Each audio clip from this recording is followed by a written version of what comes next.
Hello everyone, this is TechnoFeud91 and this is another video on how to defeat the extreme AI in under 30 minutes. And today we are going to play with the Lithuanians.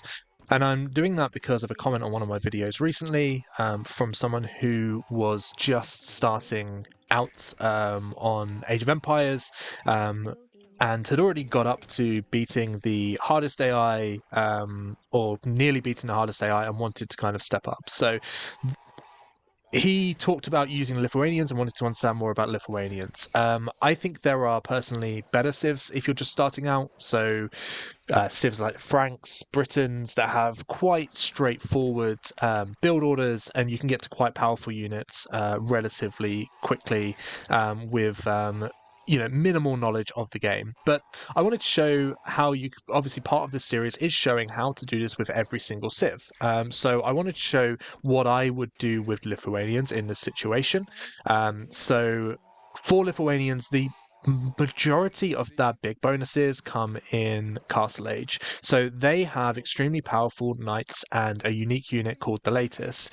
So generally, if you're really struggling against the extreme AI and the hardest AI, you're probably not even getting to Castle Age, right? Because they send those archers over really early in the game. And so if you are just struggling to beat those, then, focusing on a civ that maybe where their best strengths come in Castle Age isn't the best idea.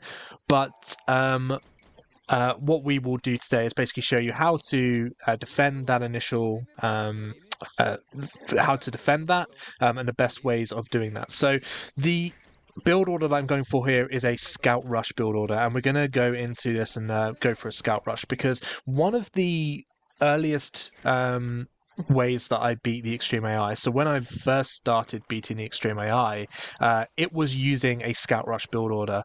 The reason for this is because the extreme AI is really bad at walling. So what it means is that you can get some really good early damage on their villagers with scouts and effectively outboom them, which is really hard to do when you're first starting out. So the same normal tips always apply here. See the top left-hand corner of my screen. I'm constantly producing vills. First 6 vills to food under the TC. Next 3 vills to the lumber camp, and then you want to build a couple of houses, build a mill on a food source, so berries or the unpushable hunt. You can obviously push deer if you have a deer Arabia, but on this Arabia I've just been given chickens, so I'm building mill on those chickens. So what we're going to do here is everything from this point on will also go to food under the TC. And this is quite interesting. I don't know if I'm going to lose my scout there. So I've also lost my scout here as well, which isn't great. But we're still going to go on and win this game. Um, so we're going to make some more scouts in feudal age, and you can see the key thing here when we're playing as any civ is our timings, right? In order to get our timings right and to make sure that we have army before the AI has a chance to create too much army, we have to keep producing builds out of our TC and we have to have those timings perfect. So before we do anything, we need to make sure that our TC idle time is 0, particularly in Dark Age. Because if we don't do that, and if we don't follow this build order, then we are going to be behind and they are going to get archers to us before we can get army out. So that's the first thing.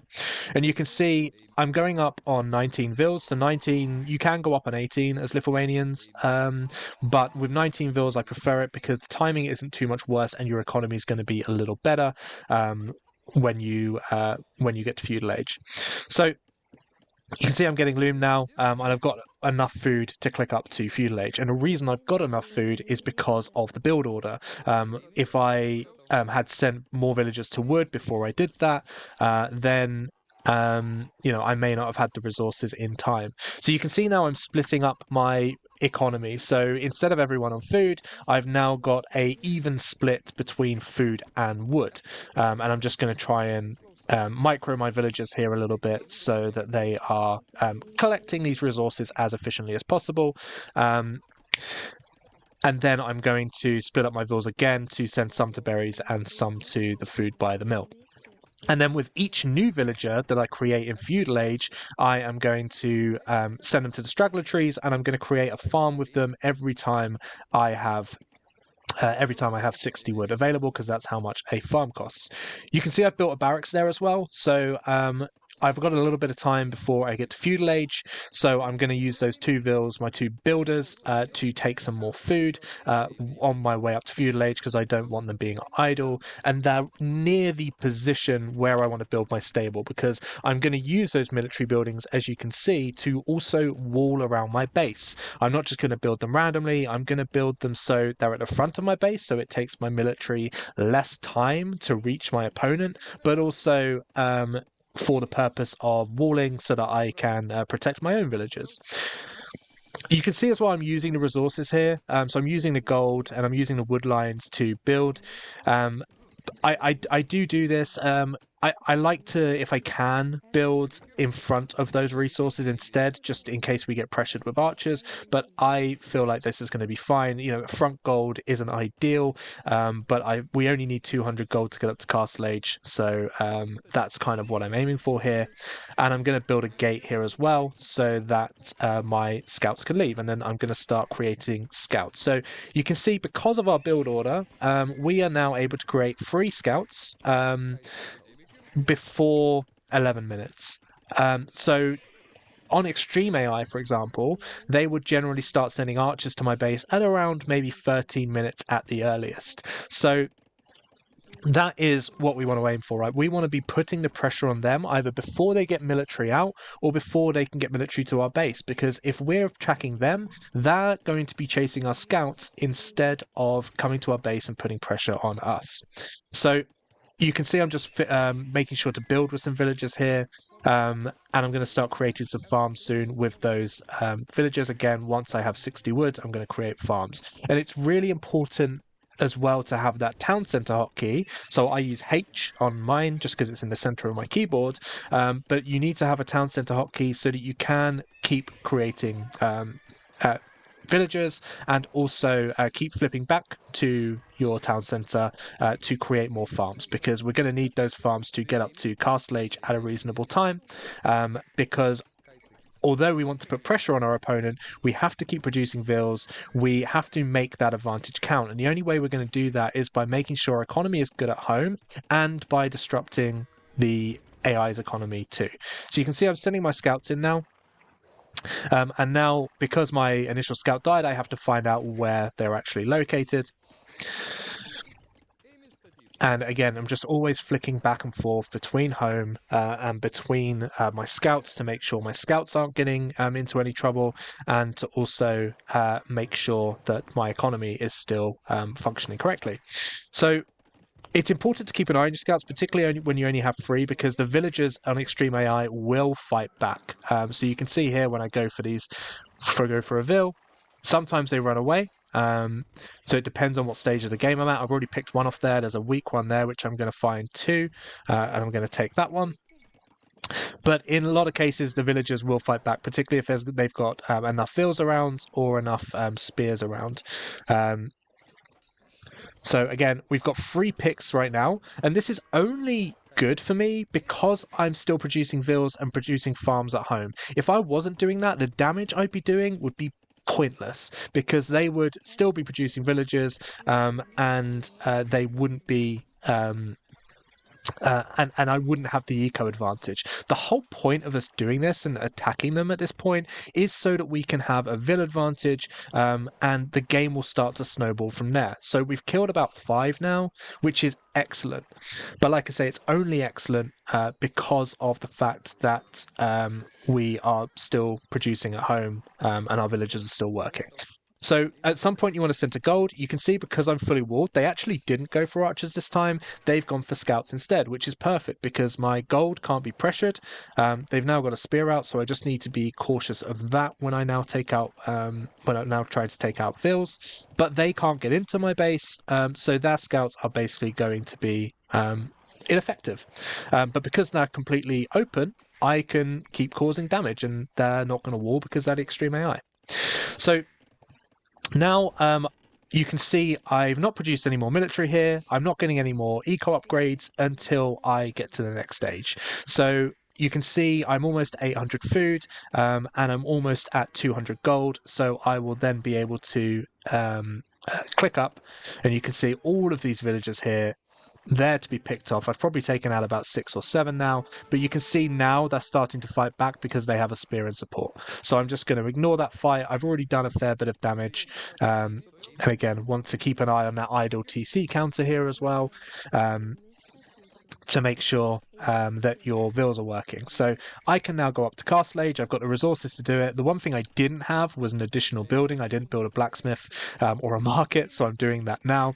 I'm going to be a bit delayed, but again, because of the damage that I've done and the fact that they've made 5 scouts and I've made 3, I know I'm going to be in a better economic position going into Castle Age, and I'm going to be in Castle Age a lot faster.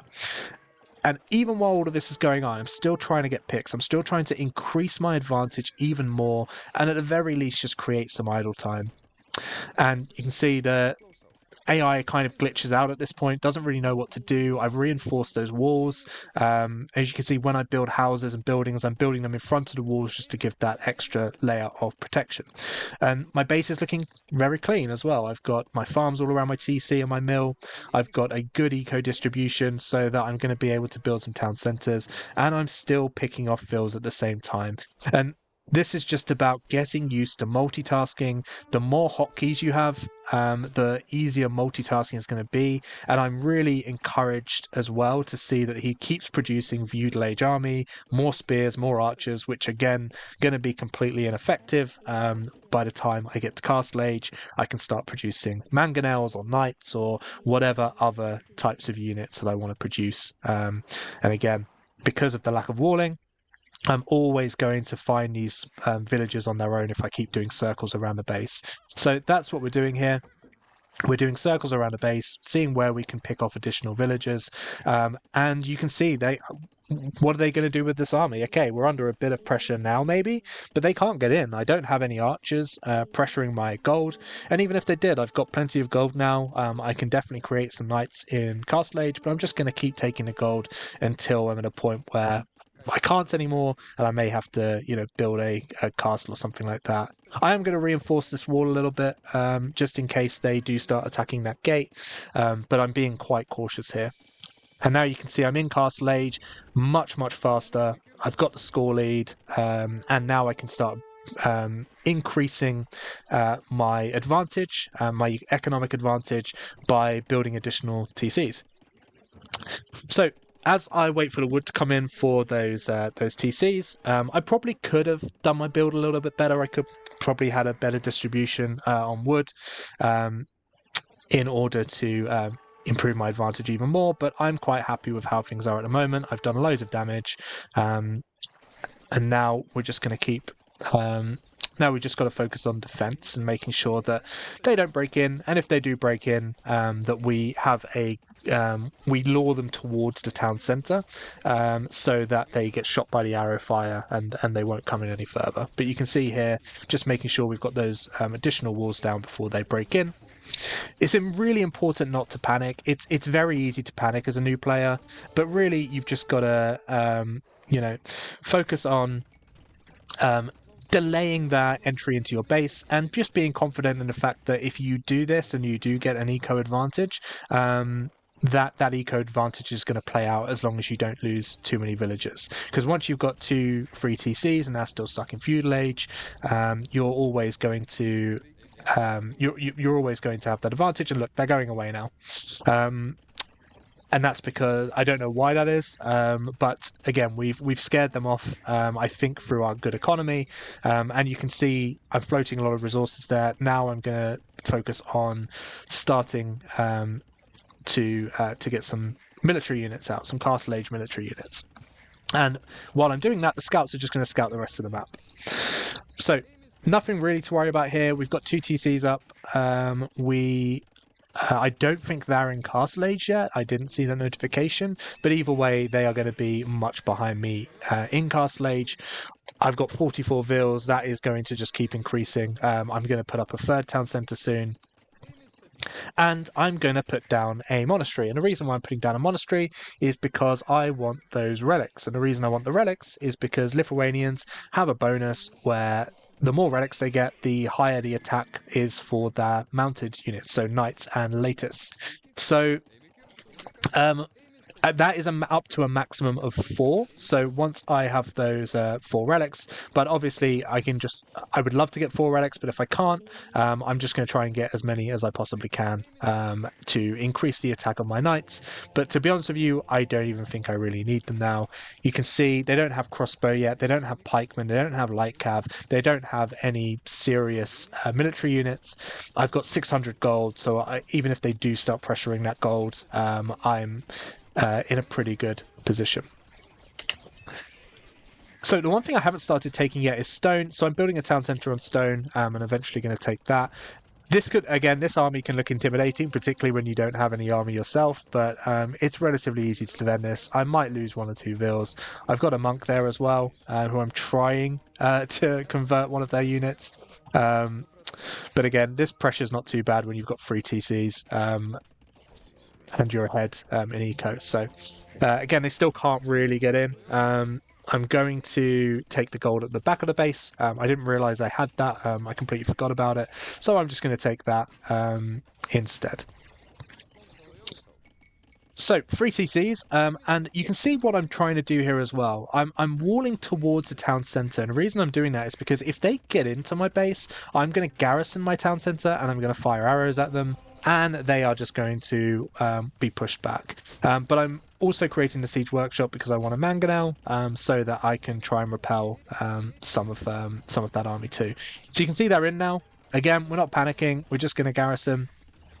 We're way ahead in eco here. The score lead doesn't tell you everything, but the score lead does give you an indication, and I'm way ahead in score lead, so I'm really not worried about that at the moment. I've got 3 TCs, my vills are protected, they're not getting any further than where they've just broken in. So I'm still building houses. You can see I've just got 1 vill building houses all the time so I don't get housed. When you're producing military and you're producing out of 3 TCs, it's really important to make sure that you've always got villagers on the way. And again, this is how we keep our eco lead up, because if we stop producing at any point, they are going to catch up on our eco lead and all of our early good work is going to be undone. So I'm going to try and sneak my monk there to try and get that relic, but I have a feeling, the army is still there, so we're going to go back. I'm confident I'll get those relics at some point and we'll have a really strong attack on our knights, but for the time being, we've just got to defend this. We are open now, but we just got to protect our military and make sure those archers and those skirms aren't getting any further than they are. And we can do some damage in the town centre fire. But really now, until we get a castle up or a mangonel out, they're just going to be lurking there. So we've got to be really careful. So in the meantime, I'm just going to try and send my knights to cause some more damage. So if you are getting pressured, this is just a good piece of advice. If you're getting pressured on the front and you can't seem to escape, try and go around the sides and get into your opponent's base and force them to take their army back. That's also another good strategy, offense being a good form of defense. So I've just moved those round to the front of the base, but again, I am going to maneuver them to the enemy's base so that I can do some damage. I don't want to take that fight, and this is another thing as well. You don't just have to take fights because you feel like you should. You can take the fights that you want to take at this stage, particularly when you have mounted units and you can move away. I don't have to take that fight. I can just I can just go around and attack their villages and try and get damage that way. You can see I'm now trying to escape with that relic, but I fear the crossbows might get to that. But either way, it's going to be closer to my base, and I'm going to take the long way around in order to do that. Now, I want to build a castle, and I'm trying to build a forward castle here, or in the middle to protect that gold, but you can see that's not really worked, and I kind of have to rethink it.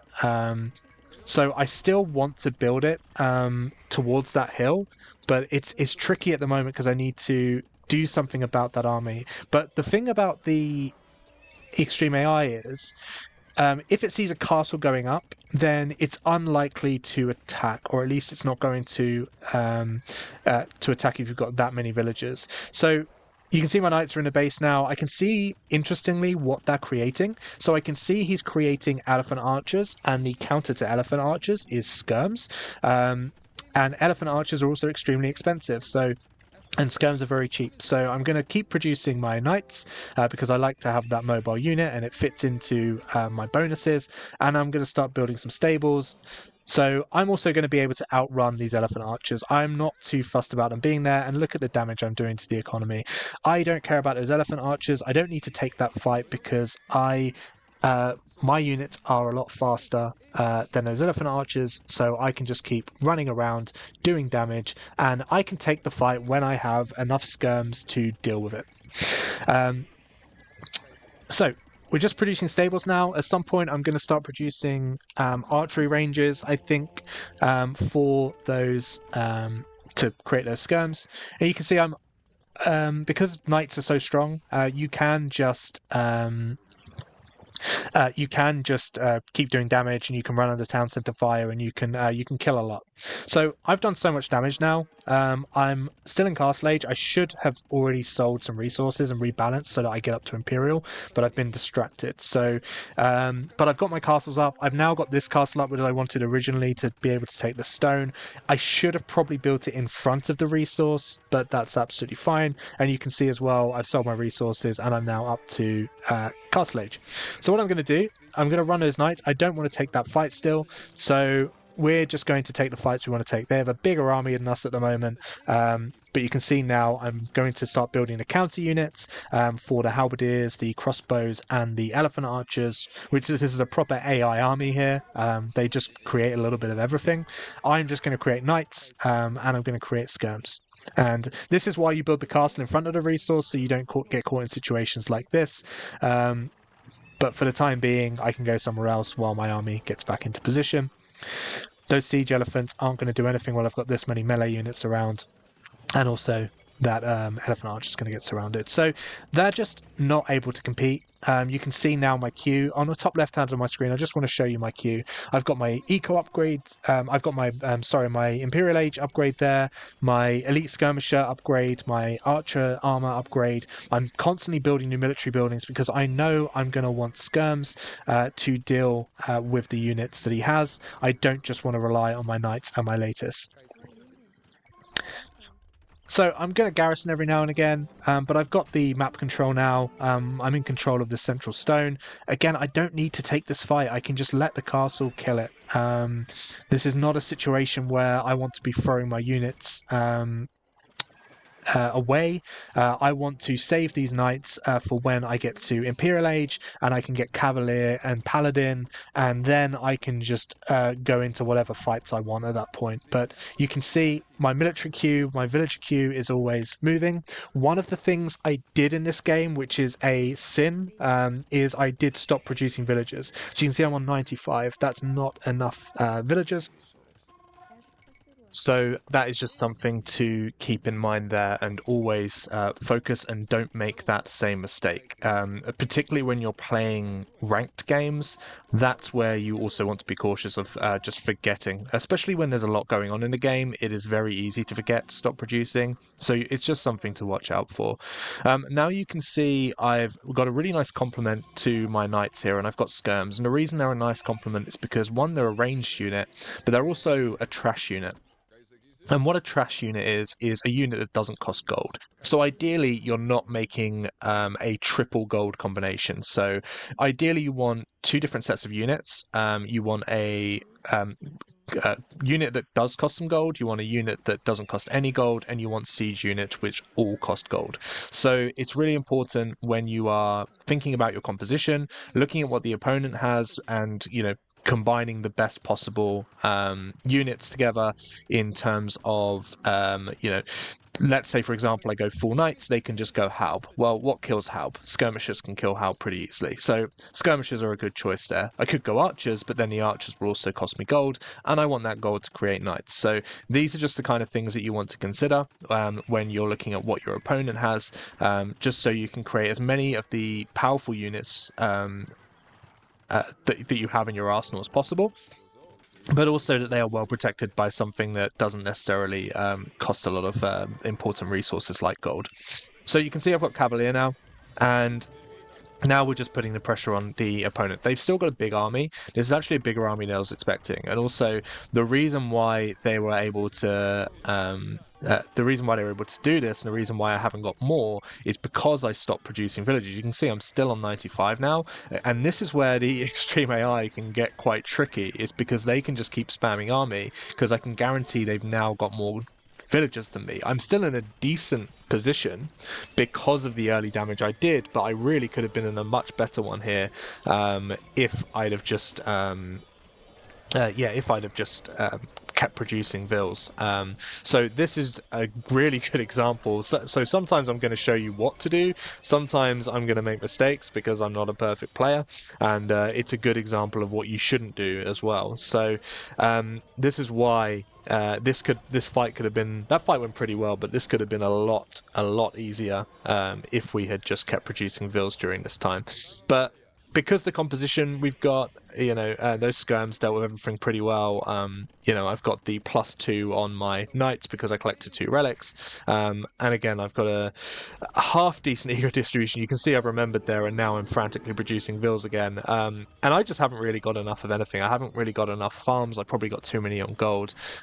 So this is just really important just to remember. Things are still going well. There are still obviously things I'm doing which are causing damage, not allowing them to get more army out, building castles on that base, taking their resources. But really, this should have been a lot simpler, and I should have won this game already. And we're actually getting close now to not being under 30 minutes because of it. If I'd have kept producing, if I'd have kept my town center, for not being idle that whole time, this game would already be done.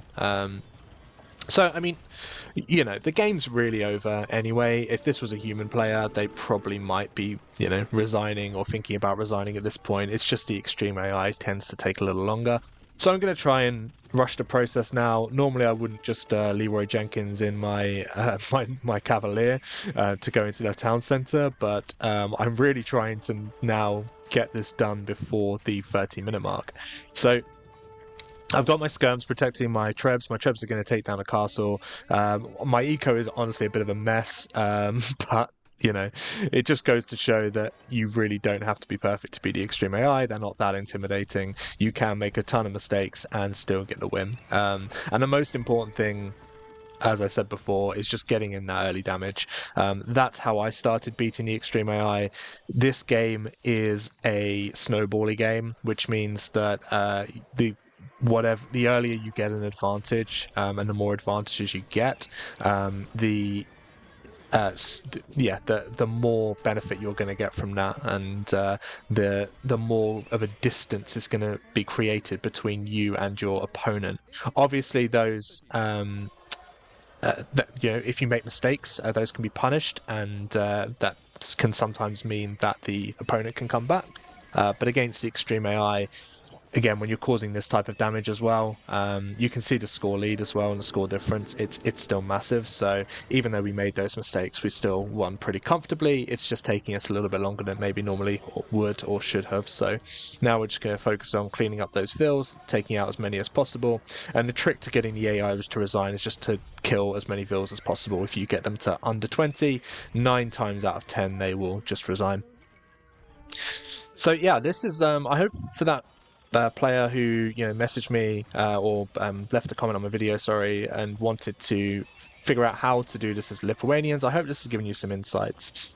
Getting that early damage in with the scouts, creating knights, capturing the relics, and creating a complement unit. Hopefully that's given you some nice pointers on how to deal with the extreme AI. But I think the main thing is just stopping that initial army push that the extreme AI has, and the best way to do that is your timings and just to get up to feudal age as quick as possible. So I hope that helped, and if you like this video, like and subscribe.